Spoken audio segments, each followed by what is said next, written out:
চরণে ধরি তাহে মোর স্নান তর্পণ মোর বৈষ্ণবের নাম বিচার করিয়া মনে ভক্তি রসে আস্বাদনে মধ্যস্থ শ্রী ভাগবত যেই বৃন্দাবনের ওই ব্রজগোপীদের ধুলা বিনায় স্পর্শ হয়েছে অমনি নারদের বিনা সঙ্গে সঙ্গে রাধা রাধা বলে বেজে উঠেছে। এইবার সেই বিনালয়ে নারদ তখন ঢেকিতে চাপিয়া বিনালয়ে নারদ তখন ঢেকিতে চাপিল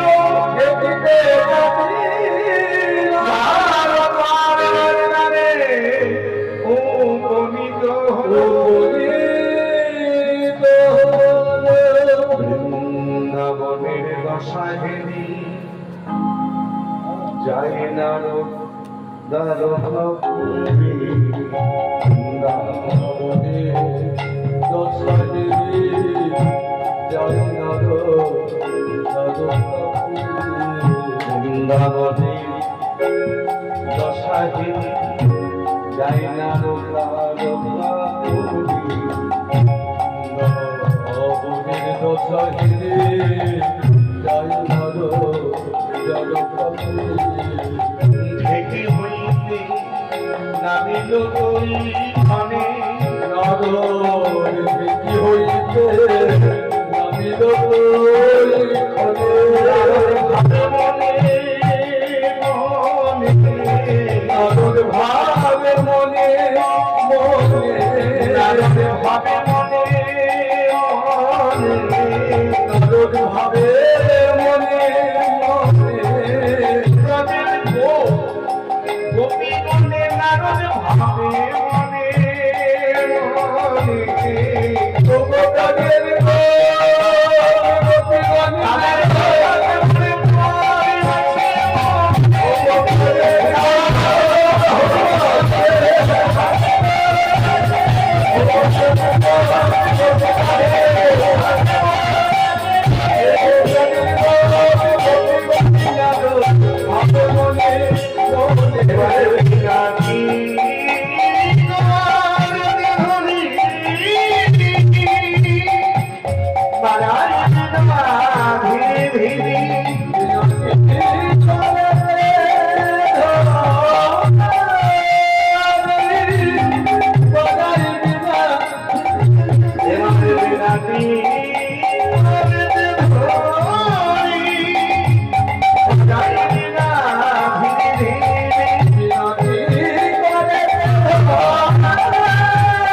শুনিয়া নারদ আহা শুনিয়া বিনার গান আকুল হইল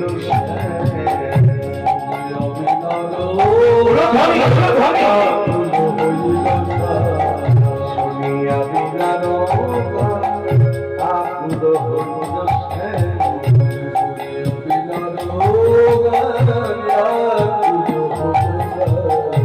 নারদের পাছু কখনে নারদের পাছু আমায় রাধা শোনাই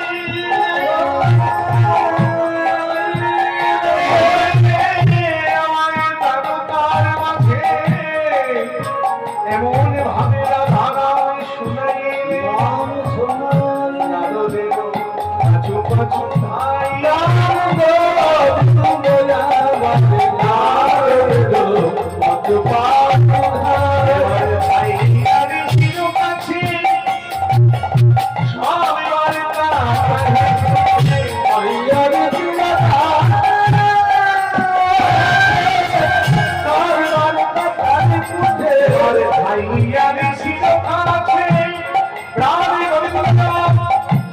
প্রাণ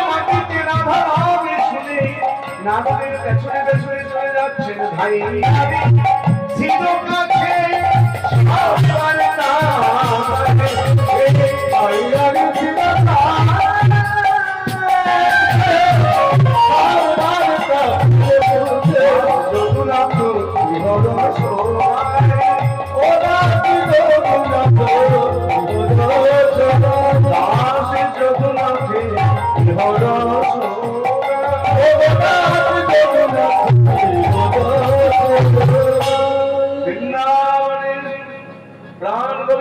দ্বারকার মাটিতে যখন রুক্মিণী সত্যভামাকে আনুষ্ঠানিক বিবাহ করে মথুরায় কংসকে ধ্বংস করে উগ্রসেনকে রাজা করে সেখানে দ্বারকায় গিয়ে রুক্মিণী সত্যভামাকে আনুষ্ঠানিক বিবাহ করে রাজকার্য পরিচালনা করছেন এতদিন যাব হঠাৎ করে যখন রাধারাম শুনতে পেল নারদে দেখিয়া প্রভু ভাবে মন মনিবরে হবে মনিবার ভেবে প্রভু তারে প্রণাম করিবে। যেই না নারদ মুনিকে প্রণাম করেছে বাবা, নারদ মুনি বলছে ও প্রভু তুমি আমায় চিনতে পারোনি, প্রভু তুমি আমায় চিনতে পারোনি, চিনতে কি করে? ঐশ্বর্য মাধুর্য নয় সমতুল্য। যখন তুমি বৃন্দাবনে ছিলে তখন তোমার মাধুর্যের কথা মনে ছিল, এখন তুমি দ্বারকার রাজা, এখন তো তুমি ঐশ্বর্য ডুবে আছো। শোনো প্রভু, যখন তুমি আমায় চিনতেই পারলে না, আমি হলাম দেবশ্রী নারদ। ও নারদ, বৃন্দাবনে সব কুশল বলে শোনো প্রভু, আমি তোমাকে কুশল জানাতে আসিনি। তাহলে কি হেতু আগমন? বলে তুমি যে বৃন্দাবনে পাপ করেছো সেই পাপের কথা আমি তোমাকে স্মরণ করিয়ে দিতে এসেছি। তা কি পাপ করেছি? বলে কেন প্রভু? মনে করে দেখো প্রভু তোমার পিতা নন্দের কথা, নন্দের কথা মনে করে দেখো প্রভু তোমার মা যশোদার কথা, মনে করে দেখো প্রভু সখা গণের কথা, ব্রজেশ্বরীর কথা।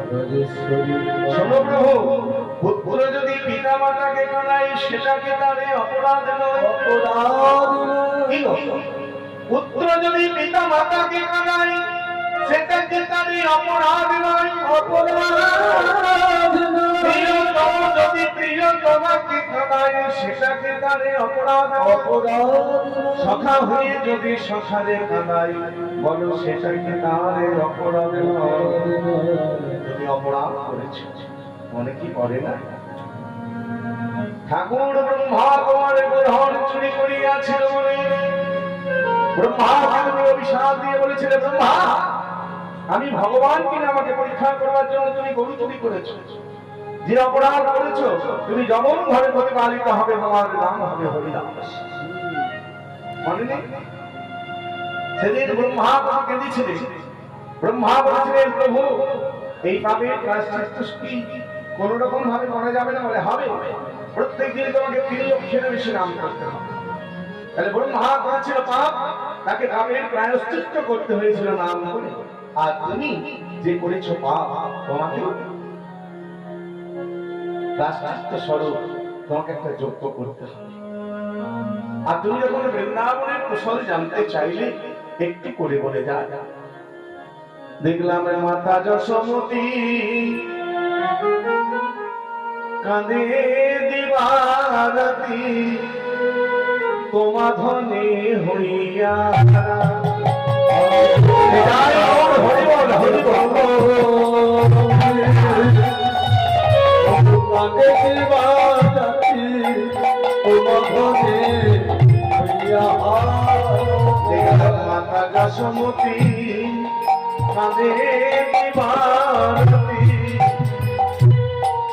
তোমা ধনে হইয়া। আমি দেখলাম মাতা যশোমতী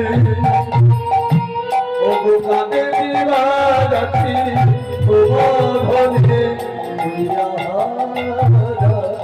ওগো নন্দ আনন্দ জগৎ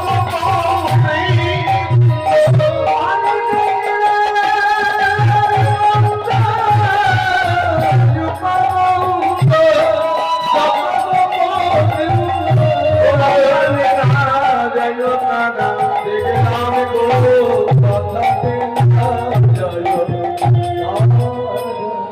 কি দেখলাম জানো? শ্রীরাম সুজাম দাম সুজাম শোভনাদি যত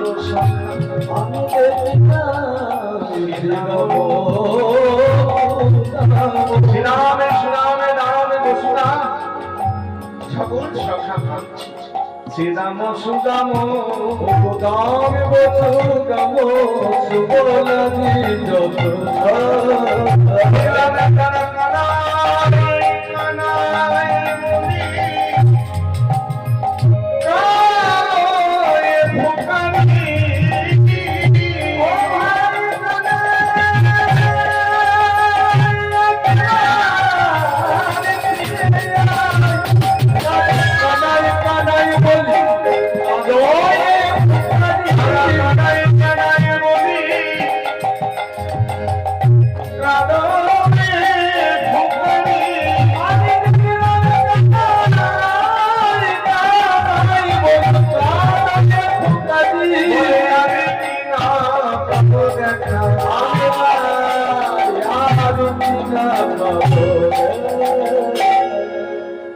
এইভাবে বৃন্দাবনের কুসর্জন করছে। এই পথটি যিনি লিখেছেন মাধব দাস দেখার পর।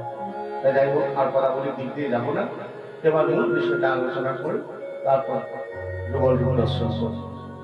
এবার বলি, সর্বপ্রভু তুমি যে পাপ করেছো সেই পাপের প্রায়শ্চিত্ত স্বরূপ তোমাকে প্রভাসের নিযুক্ত করতে হবে। সেই যজ্ঞে তোমাকে ত্রিভুবন আমন্ত্রণ করতে হবে। আর যজ্ঞে যে যা চাইবে যজ্ঞের শেষে তোমাকে সবকিছু দিতে হবে। যজ্ঞে তোমাকে দান করতে হবে। এই যজ্ঞের পূর্ণ নাম হবে দানব্রত যজ্ঞ। শোনো প্রভু, রাম রাবণের যখন যুদ্ধ হয় তখন কি ওই রামের পক্ষে মরেছিল? রাবণের পক্ষে মরেছিল? রামের পক্ষে মরেনি। তেনাই রাম রাজা ছিল অশ্বমেধ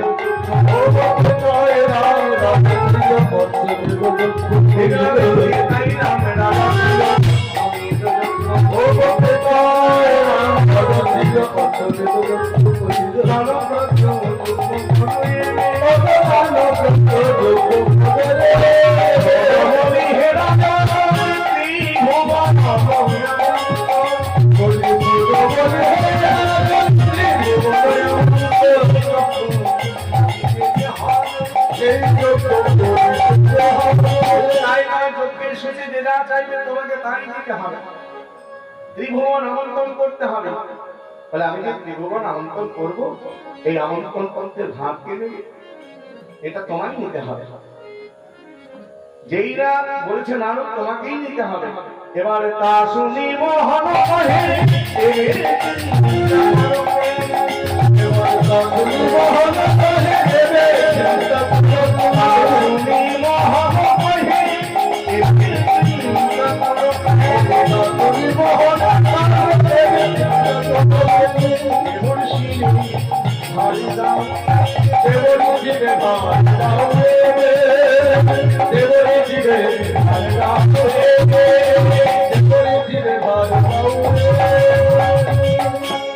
স্বর্গমত্ত পাতাল ত্রিভুবনের আমন্ত্রণ পত্র লিখে দিয়ে দেবশ্রী বলেন, নারদ দ্রুত গতি আসবে, এই নাম ভার। এবার দেবশ্রী নারদ পত্র নিয়ে চলে যাচ্ছে। পত্র করে নারদ মুনি স্বর্গে এবার পত্র করে নারদ মুনি স্বর্গে স্বর্গে ছিল ব্রহ্মাবস্থি ঘরে পত্র দিল স্বর্গে ছিল ব্রহ্মাবস্থি ঘরে পত্র দিল পত্র দিয়ে বিষ্ণুর করে দিল এবার ঘর করে পত্র দিয়ে বিষ্ণুর করে দিল বিষ্ণুর করে পত্র দিয়ে ভোলা মাঝির সামনে দিল বিষ্ণুর করে পত্র দিয়ে ভোলা মাঝির সামনে দিল। ঠাকুরকে যেই না পত্র দিয়েছে তার নৃত্য শুরু করেছে। এমন নৃত্য করছে এখন সব সমাপ্ত বাধা করিয়ে দিয়েছে, সব দেবতারা চলে গেছে। কি ব্যাপার? নাড়ু দিয়ে দাও, সবাইকে পত্র দিয়ে দাও, আর কারো বাড়ি বাড়ি যেতে হবে। দেবতাদেরকে পত্র দিয়ে এবার দেবশ্রী চলে এলেন মা যশোদার কাছে। দেখলো কি মা যশোদা তখন গোপালকে হারিয়ে কেঁদে কেঁদে অন্ধ হয়ে গেছে, চোখে তো দেখতে পাই না।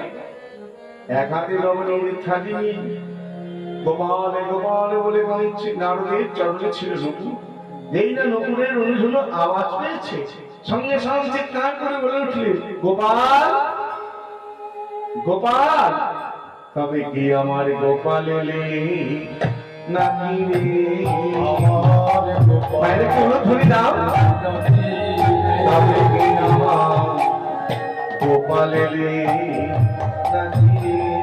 তবে কি আমার গোপাল এলে নাকি আমার নীলরতন এলে, আমার নীলরতন এলে, আমার বাপের ঠাকুর এলে, আমার বাপের ঠাকুর এলে।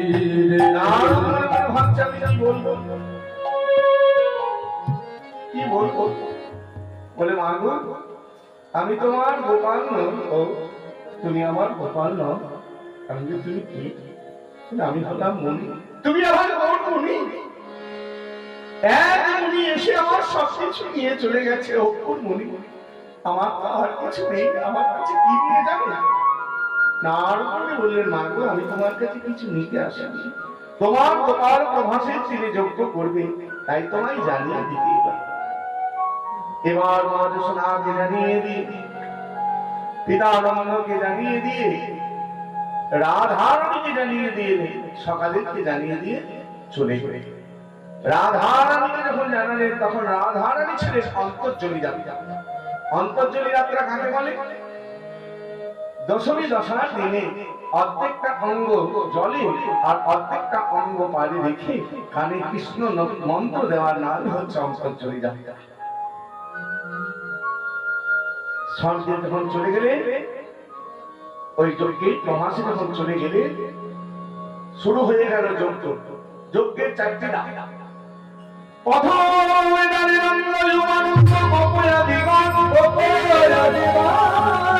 দ্বিতীয় দ্বারে শশাগণ, তৃতীয় দ্বারে আমার মা যশোমতী, চতুর্থ দ্বারে আমার শ্রীমতী রাধারানী। প্রথম দ্বারে রঙ্গয়ুমানন্দ গোপয়াদিগণ তারা এসেছে, সকালে তারা এসেছে। মা যশোদা আসতে আর রাধারানী আসবে। শুনে যজ্ঞের বিবরণ, সজলে নেত্রে প্রভাস ক্ষেত্রে মা যশোদারে নম। এবার মা চলে যাচ্ছে। ও মা, ভগবান যেন কারুণা করে। 100 বছর ছেলেকে হারিয়েছে, হঠাৎ করে খবর পেয়েছে যে ছেলে যজ্ঞ করছে। মায়ের মন আর স্থির থাকবে? পাগলের মতো ছুটতে ছুটতে চলে যাচ্ছে। যেতে যেতে বলছে,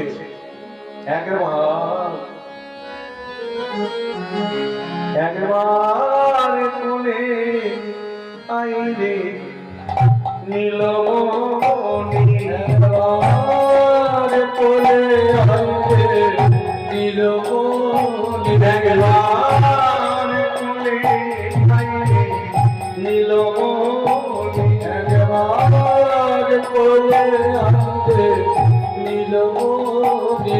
আমি তোর লাগিয়েছি ফিরে সরে, আমি তোর লাগিয়েছি ফিরে সরে, আমি তোর লাগিয়েছি ফিরে সরে, বলে তোর লাগিয়েছি ফিরে সরে। একবার কোলে আইরে নীলমণি, একবার কোলে আইরে নীলমণি। ব্রজে ছিলি রে গোপাল, ব্রজে ছিলি রে গোপাল, ছিলি আমার গোপাল, ব্রজে ছিলি রে গোপাল। তুই আমার গোপাল ছিলি, ছিলি আমার গোপাল, ব্রজে ছিলি রে গোপাল। সখার সঙ্গে চড়াইতে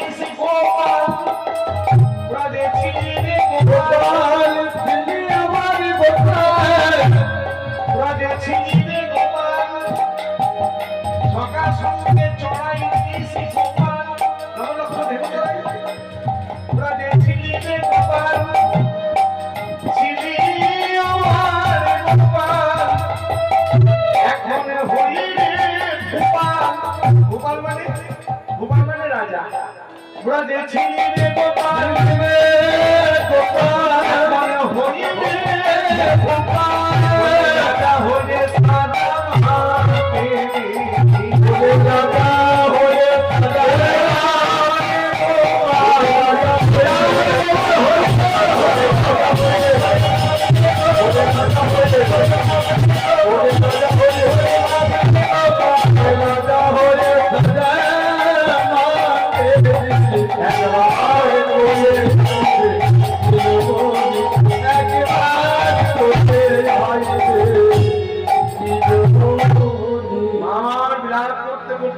দেখলেন কি দিব্য দ্বারটি খোলা যেই না প্রবেশ করতে যাবে বাধা দিলেন দাঁড়ি দাঁড়ি আমার তার ছেলে বলে না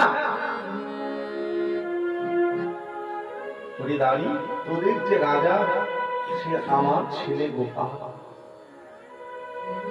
বলে আমাদের রাজার মা এইরকম আমাদের রাজমাতা হবে তো অন্যরা আর একটা পাগলিনী বলে কিনা আমি রাজা শুনেছ তো যে যজ্ঞের শেষে ওই দান দেবে সেই দানের আশাই তুমি এসেছ চুপ করে বসো তুই যতই বলিস না কেন দান আমি যদি আমার গোপালের কাছে না যাই শতেক বর্ষ পরে আমি আমার গোপালকে ফিরে পেয়েছি আমি যদি গোপালের কাছে না যাই গোপালকে যদি নিয়ে চলে যায় তাহলে কি আমি আবার গোপাল হারাবো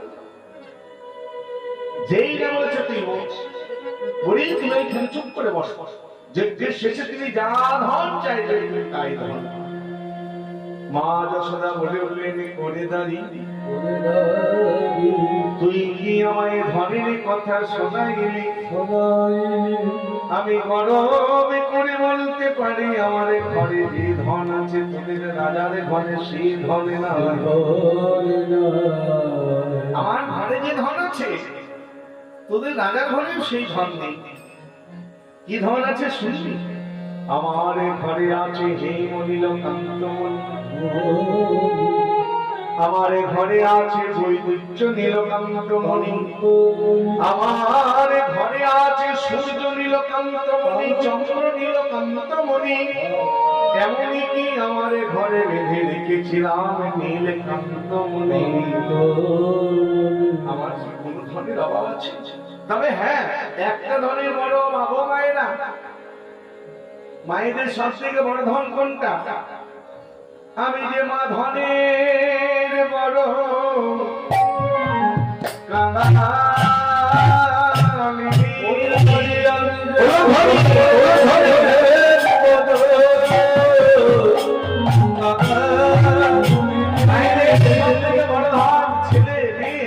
একবার জড়িয়ে এসে মা জড়িয়ে এসে বাবা বলে ডাকলে এর থেকে বড় ধন আর কিছু আছে আমি যে মা ধনের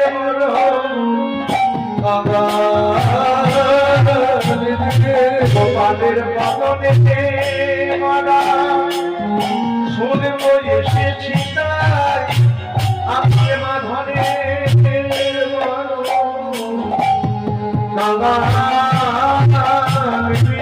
গোপালের পালনের মারা শুনবো বলে এসেছি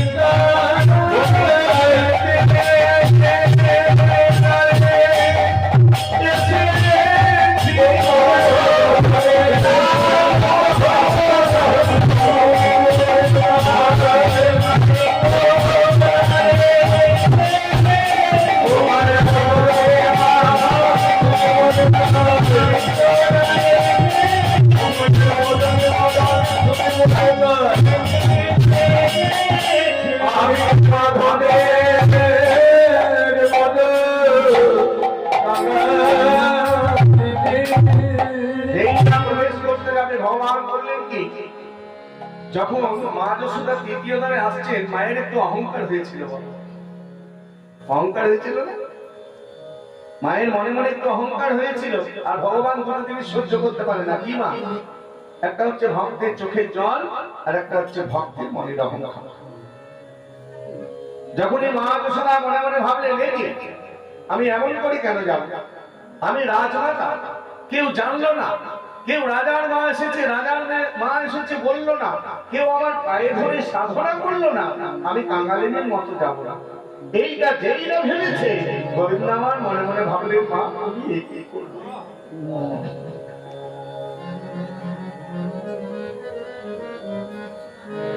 এতটা পথ তুমি গোপাল গোপাল বলে কাঁদতে কাঁদতে এলে, আর এখানে এসে তোমার অহংকার। তুমি কি জানো না মা, আমার নাম দর্পহারি মধুসূদন। আমাকে যদি কেউ অহংকার করিয়ে পাওয়ার চেষ্টা করে, অহংকারটা চূর্ণ করে দিবে। আর যদি সবকিছু সমর্পণ করে একটু জল একটু তুলসী আমাকে নাম গোবিন্দ বলে দেয়, আমি তার ছোট কেনা দাস হতে যাই। তুমি আমার মা হলেও তো ভক্ত। আজকে এই পরীক্ষার মাঝে যদি তুমি তোমার গোপালকে মনে রাখতে পারো, আমি আবার তোমার কোলে গিয়ে বসবো, তোমায় মা বলে ডাকবো। আর তুমি যদি মনে রাখতে না পারো, তোমাকে আমি আমার মা বলে ডাকি, তোমার কোলে গিয়ে বসবো।